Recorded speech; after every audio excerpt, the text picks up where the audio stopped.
We have an amazing treat for you today. I'm with Jim in his garden, and he is seriously ingenious and has come up with all kinds of ways to garden that's inexpensive, requires little work, and pretty much maintains itself. You've got to see this.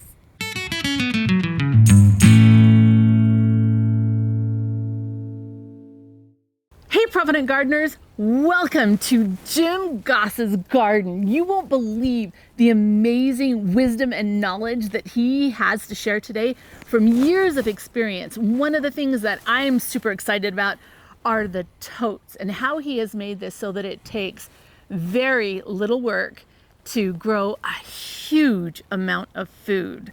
So, Jim, teach us about your totes. Love to. Okay, Jim, I love the fact that you are using these IBC totes to grow this amazing amount of vegetables. Tell us a little bit about the construction of the totes, why you chose to do that, and how you're watering them. The totes were because they are available and inexpensive. If you hunt around, you can find them for $50 to $70 each. Each tote makes two beds, and they're roughly 4 feet by 4 feet. And the trick with the totes is you do large openings in each area to let worms come up and down inside your bed and do all the work. And then the bottom 2/3 of the tote is filled with rotten logs.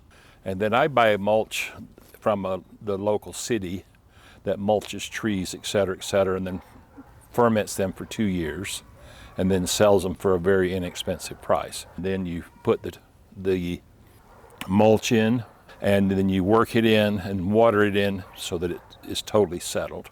And then you put the money stuff on the top. And you can make your own soil, or you can buy the commercial bags. So you've painted these all brown. Tell me about that. Is there a reason, or is it just aesthetics? The missus said that they would be brown or not in the garden.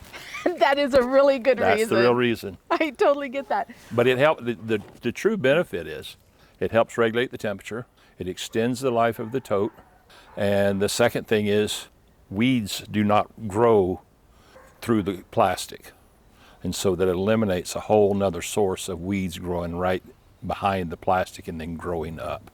So it is beneficial to paint.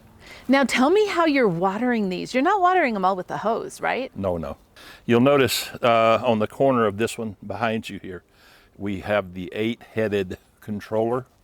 And what they do is that allows us to tap on 8 different 1/4-inch emitters, and they can either be drippers or sprayers or whatever you'd like to use.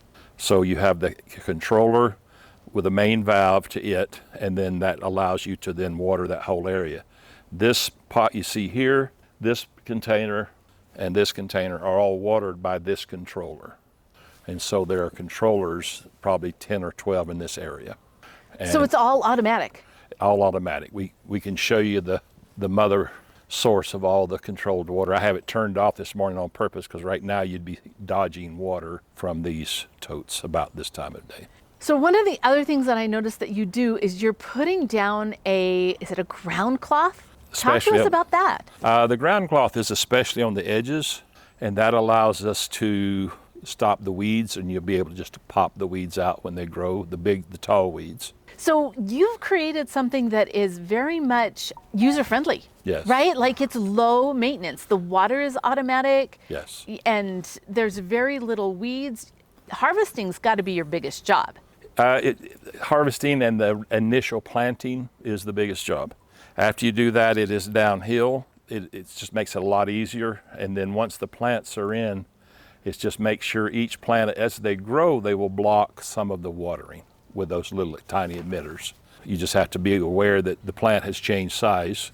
The carrots that we have back over here, we will use a broadcast sprayer initially once we get them past the seedling stage. And then, but when they get taller, that doesn't work. And so we have to put in more emitters through the carrots so that it can get to each carrot because they're growing that compactly. And that's true of all of this. That is awesome. So you've created a garden that pretty much anybody in any circumstance can do, no matter what your original soil is, even if it's rock, even if it's concrete, you have the ability to grow some of your own food. And wow, what an amazing job you have done. And it looks beautiful. Like, isn't this therapeutic? It is. To come out and hang out in the garden? It is very therapeutic to come out and just to see it and then to be able to share it. That is the second part. You know, it is so fun to take good food to people. And you're hoping that they're interested enough to come and learn, because that's where food comes from. Yeah, absolutely. It doesn't come from the grocery store. It actually comes from somebody upstream of the grocery store.